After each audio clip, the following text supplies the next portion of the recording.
Maths magic page number 185 पर हम लोग पढ़ रहे थे। ठीक है, the cost of one book is Rs 47। ठीक है, एक बुक की जो कॉस्ट है वो है 47। सोनू ने जो वो खरीदी 23 बुक्स।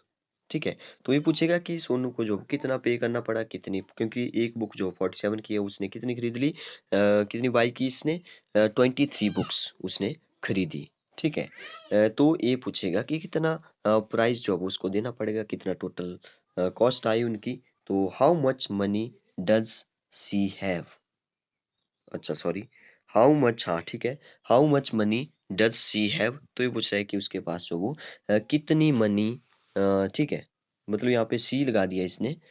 तो यहाँ पे तो सोनू, अच्छा सोनू तो लड़की भी हो सकती है। ठीक है, तो question how much money does she have, तो उसके पास कितनी मनी है, तो ये क्वेश्चन तो बन नहीं रहा है, क्योंकि इसको पूछना चाहिए था कि कितना जो है वो कितनी कॉस्ट लगेगी, कितना जो है वो उसको पे करना पड़ेगा। ठीक है, तो फर्स्ट क्वेश्चन इससे रिलेट नहीं कर रहा है। ठीक है, बी देखिए, how much money does she पे फॉर द बुक्स। ए ठीक है कि उसको जो है वो कितनी मनी पे करना पड़ेगी सभी बुक्स के लिए। सी, बी ऑप्शन इज राइट। सी भी देख लेते हैं। What is the cost of 47 books. ठीक है, तो what is the cost of 47 books, यहाँ पे तो 47 का कोई रिलेशन नहीं बन रहा है। ठीक है, क्योंकि यहाँ पे 47 तो प्राइस दे रखा था, और सोनू ने जो वो 23 बुक्स जो है वो खरीदी थी। तो यहाँ पे शायद 23 होना चाहिए था, तो थर्ड भी हमारा नहीं बन रहा है, तो बी ऑप्शन हमारा राइट हो रहा है। ठीक है, आगे देखिए, क्रॉस चेक फॉर हरीश, हरिसरन, हरिसरन, ठीक है, हरिसरन, ओके। तो इसने बोला क्रॉस चेक करना है कैसे, हरिसरन वांट टू डिवाइड, वो डिवाइड करना चाहता है 2000, 2456 रुपीज है उसके पास। ठीक है, वो जो वो सबको बांटना चाहता है। उसके जो वो चार बेटे हैं, फोर सन्स है। He asked his eldest son, उसने जो वो अपने सबसे बड़े बेटे को बोला कि, कहा कि tell him how much money each one we get. ठीक है, उसने बोला कि हर एक को कैलकुलेट करो कि हर एक को जो वो कितना मनी आएगा। ठीक है, वो जो वो कितना डिवाइड करेगा, 2456 को 4 से डिवाइड करेगा तो आंसर निकल जाएगा। तो उसने बोला पापा each of us will get, तो डिवाइड किया तो आ गया 6 to 4। अब देखिए 6 to 4 डिवाइड किया उसने, ध्यान से देखिए, सॉरी, इसको इसने डिवाइड किया 2 2 4 5 6, 2 4 5 6 को किससे डिवाइड किया होगा उसने, 4 से डिवाइड किया होगा। अब देखिए अगर वहां पे रिमाइंडर बचा होगा, तब तो कुछ पैसे जो है वो बच जाएंगे, कुछ रुपीज जो है वो उसके पास बच जाएंगे, क्योंकि डिवाइड तो वो कर देगा, लेकिन एग्जैक्ट डिवाइड नहीं होगा तो उसके पास कुछ पैसे बच जाएंगे। तो उसने रिमाइंडर नहीं बताया होगा, शायद उसने 6 to 4 जो है वो क्वोशिएंट बताया।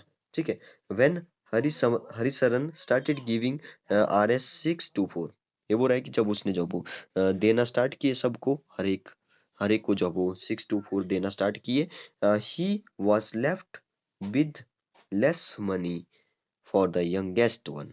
उसके पास जो है वो लेस मनी, कम ही पैसे बचे वो सबसे छोटे यंगेस्ट वन को देने के लिए। ठीक है, तो कैसे हुआ ऐसा, तो चलिए देखते हैं। It seems you have made some mistake, ये बोल रहा है कि तूने जो वो मिस्टेक की होगी कैलकुलेशन में। Harisharan multiply 6 to 4 multiply by 4, उसने जो वो 4 से मल्टीप्लाई करना जो वो शुरू किया, 4 से मल्टीप्लाई किया, तो आर एस आ रहा है 2496, 2496, जो कि हमारा जो पहले उसके पास कितने थे, 2456 ही थे, क्योंकि यहाँ पे आ रहा है 2496, इसका मतलब है तो ज्यादा बन रहा है, इसलिए वहां पे जो वो कम पैसे पड़ गए। ठीक है, हाँ, this so you have done the division wrong. ठीक है, तो इसलिए उसने जो वो डिवीजन ही रॉन्ग कर दिया था।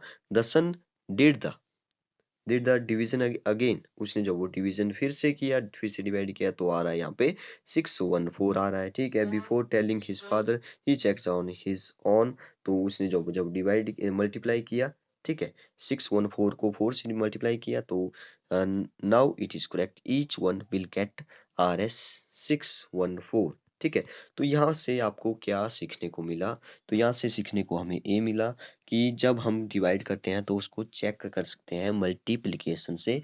इंपॉर्टेंट है, क्योंकि division is the division is the inverse of multiplication. Division जो है वो उल्टा होता है इनवर्स मल्टीप्लिकेशन का, और मल्टीप्लिकेशन जो है वो डिवीजन का उल्टा होता है, मतलब एक दूसरे के इनवर्स होते हैं।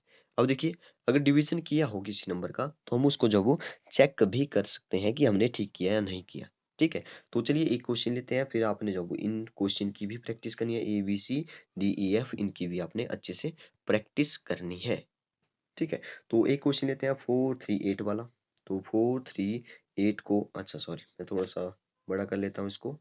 438, हाँ यहाँ पे आ जाएगा। ठीक है, तो 438 को मैं डिवाइड करने जा रहा हूँ किससे, इसने बोला है किससे करिए, 9 से करते हैं। ठीक है, 9 से ही दिया है तो ठीक है, फिर चेक भी करना है हमने।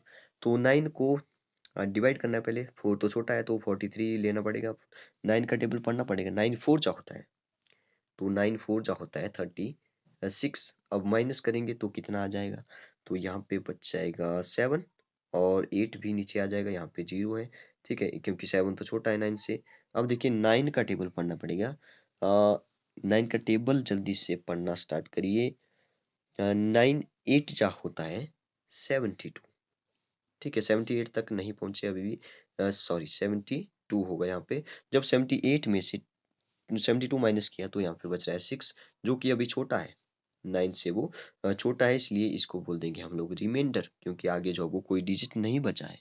अब देखिए इसको जब वो चेक कैसे करना है, चेक जो वो कैसे करना है, तो आपको पता होगा QRD, इसको बोलते हैं Q, नीचे R है, और ये जो वो D है, डिवाइजर है।